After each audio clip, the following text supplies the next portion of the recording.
Vamos agora fazer uma análise mais descritiva, fenomenológica, não é? Das ondas mecânicas. Em primeiro lugar, o que é uma onda mecânica? É uma onda que, para a sua propagação, existe a necessidade de um meio material, de forma que ela requer, em primeiro lugar, a existência de matéria. E essa matéria, quando é perturbada, nela nós temos a propagação de ondas. Essas ondas recebem o nome de ondas mecânicas, mas a quantidade de ondas mecânicas é uma coisa simplesmente impressionante. Muitas, muitas. Mas nem todas as ondas são ondas mecânicas, né? As ondas eletromagnéticas, por exemplo, não requerem um meio. Elas se propagam mesmo onde não existe a matéria, né? Se propagam no vácuo. Há pouco tempo, soubemos de uma comprovação da existência prevista por Einstein de ondas gravitacionais. Não requerem também um meio para se propagarem. Mas praticamente todas as ondas mais comuns no dia a dia são ondas mecânicas, né? Ondas do mar, né? Aqui temos uma gotícula caindo e produzindo uma onda que se propaga no meio material. Essa é a característica de uma onda mecânica. A descrição das ondas mecânicas não é muito fácil, não, né? Algumas delas são bastante complexas, a sua descrição, porque dentre as ondas mecânicas, nós temos ondas não lineares, por exemplo, né? Então se torna realmente difícil a descrição de muitas ondas mecânicas, né? Aqui eu tenho um exemplo, né, de uma onda mecânica, aqui outro exemplo de uma onda mecânica, um tsunami, né?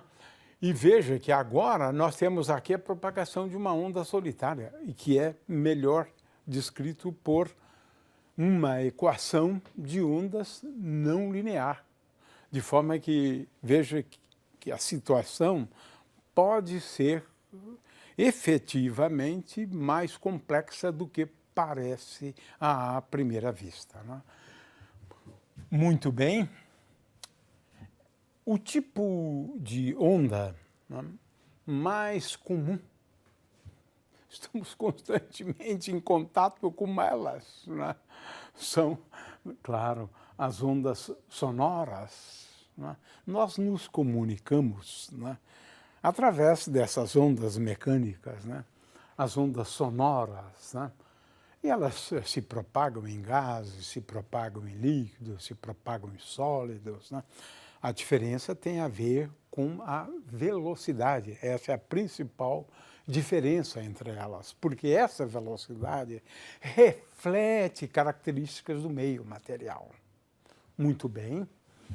Depois nós vamos analisar isto, né? Nós podemos ter ondas se propagando numa mola, é possível. A gente não vai fazer deduções aqui, né? Mas são ondas longitudinais, né? Veja, eu trago uma mola, posso soltá-la, né, por exemplo, né? Ela vai e volta, tenho, portanto, ondas longitudinais, né? Onde eu tenho regiões na qual eu tenho uma compressão e outra região na qual eu tenho uma expansão, como a gente está vendo lá. Mas o fato é que essas ondas, né, numa mola, elas têm uma velocidade de propagação que é dada pelo comprimento da mola, né, vezes a raiz quadrada de K. K é a constante elástica da mola, dividido pela massa, né? De forma que essa é uma coisa curiosa a respeito dessas ondas, né? Se eu tiver uma hastezinha delgada, né, também nós podemos ter ondas se propagando numa haste. É claro que a velocidade de propagação vai envolver, né, constantes relativas ao meio, constante de Young dividido, por exemplo, pela densidade, né, da haste, densidade em termos de massa, é disso que eu estou falando, né? Então, esse é um outro exemplo, né, de ondas que se propagam numa haste delgada, numa barra fina, né? Ora, existe toda uma formulação para isso, mas, em geral, você divide, né, uma hastezinha, é um modelinho, né, onde você tem aqui um átomo, aqui um outro átomo, aqui um outro átomo, e agora você considera interações entre os átomos do tipo força elástica, né? F igual a menos kx, né? Esse K aqui, ele tem, na verdade, a ver com o potencial de interação entre dois átomos, né? Quando nós expandimos o potencial próximo de um ponto de equilíbrio. Então, é um modelito que às vezes se adota, né? E, na verdade, em algum momento, você tem que tomar o limite do contínuo. Então, você vai tomar o limite, né, em que essa distância entre elas, B, é igual a zero. Esse é um probleminha interessante, a gente não vai analisar, né, esse caso, né? Existem ondas, né, se propagando, por exemplo, num fluido, né? O ar, por exemplo, que são ondas de choque. É quando acontece uma variação muito brusca da pressão, né, dando lugar, então, a uma onda de choque. Essa onda de choque, ela é tal que se o objeto, né, estiver se movimentando, então, na sua frente acontece um adensamento, né, dessas superfícies, né, de forma que, à medida que o tempo, à medida que a velocidade aumenta, pode ser que você atinja uma posição ou uma situação na qual esse adensamento é tão grande que concentra todos nesse ponto. Quando ultrapassa a velocidade, que é a velocidade do som, né, no ar, aí se forma uma onda de choque e essa onda forma um ângulo θ, onde o seno do ângulo θ é dado pela velocidade do som dividido pela velocidade do objeto. Agora, o objeto está com uma velocidade maior do que a velocidade do som. E aí surgem alguns efeitos bastante curiosos, muito interessantes, como o sonic boom, né? Quando um avião ultrapassa a velocidade do som no ar, né? Então, esse é um outro exemplo. Já falamos das ondas em uma membrana. Quando você tem uma membrana, né, na horizontal, numa posição de equilíbrio, e ela está presa, né, a duas extremidades, né? Por exemplo, uma membrana retangular, né, ou uma membrana circular, e você agora perturba a membrana, né? Em algum momento, né, essa altura de um determinado ponto aqui, que estou chamando de Z, não Y, né, Z de xt, e aí o problema é de descrever as ondas, né, numa membrana. Já fizemos isso numa das aulas anteriores, então não vale a pena a gente repetir isso, né? Mas a gente deduz, então, que ondas se propagam numa membrana e a velocidade de propagação delas é a raiz quadrada da tensão superficial dividido pela densidade de massa, né? Massa por unidade de superfície, porque agora o que conta é a massa por unidade de superfície, já que eu estou falando de uma membrana. E nós, então, abordamos uma membrana retangular, abordamos uma membrana circular, o problema já é mais complicado. porque agora nós fazemos uso de coordenadas polares, né? A equação de ondas em coordenadas cartesianas, ela admite soluções relativamente simples, né? Mas não é sempre, né? Tem havido muito interesse, há cerca de 100 anos isso começou, né? Por ondas não lineares. São ondas que se propagam praticamente sem dispersão, sem reduzir o tamanho delas, sem dividir em duas, né? Esse estudo é bastante interessante. Eu mencionei o caso do tsunami. Eu tenho aqui, por exemplo, uma equação de ondas não lineares. O que faz uma equação de onda ser não linear? É o fato de que, se você considerar uma solução ψ1 e considerar uma solução ψ2, então a soma ψ1 mais ψ2, no caso de ondas não lineares, não é uma solução. Não é uma solução. No caso de ondas lineares, não. Se eu tenho uma solução ψ1 e eu tenho uma solução ψ2, então A1 ψ1 mais A2 ψ2 são soluções das equações lineares. No caso das ondas não lineares, isto não acontece. Essa é a característica que você pode perceber tentando aqui, não é? Se eu considerar uma solução φ1 e uma solução φ2, φ1 mais φ2 não é uma solução desta equação. E esse estudo de equações lineares, né, ele é bastante importante, né, ao longo do tempo. Nós devemos analisar, muitas vezes, o deslocamento de partículas num determinado meio, né?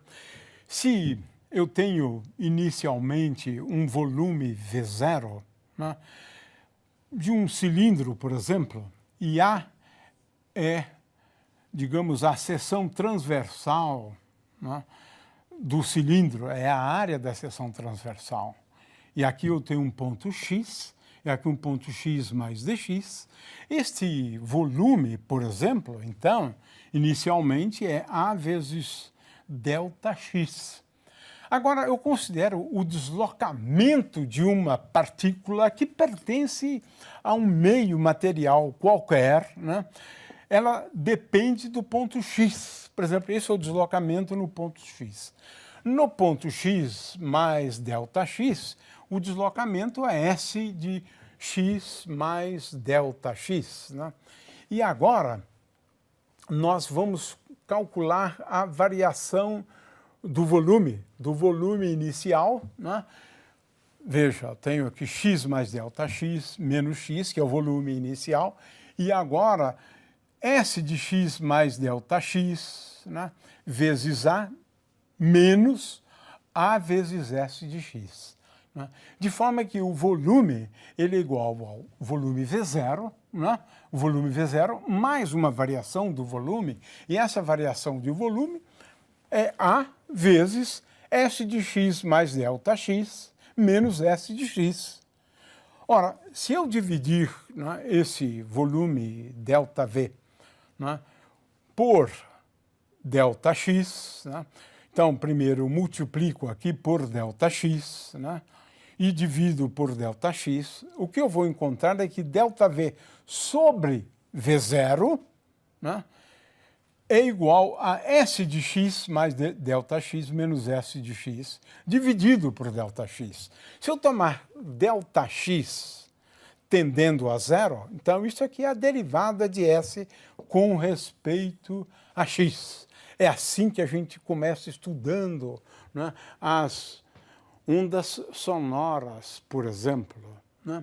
E agora, é claro que eu tenho aqui dV sobre V0, ou seja, dV é algo como V menos V0, então eu posso escrever aqui dV sobre V0 igual a menos, né, ΔS e ΔX, porque eu tenho aqui o sinal menos, mas no caso da variação de pressão, a variação de pressão dP sobre P é igual a menos dV sobre V0.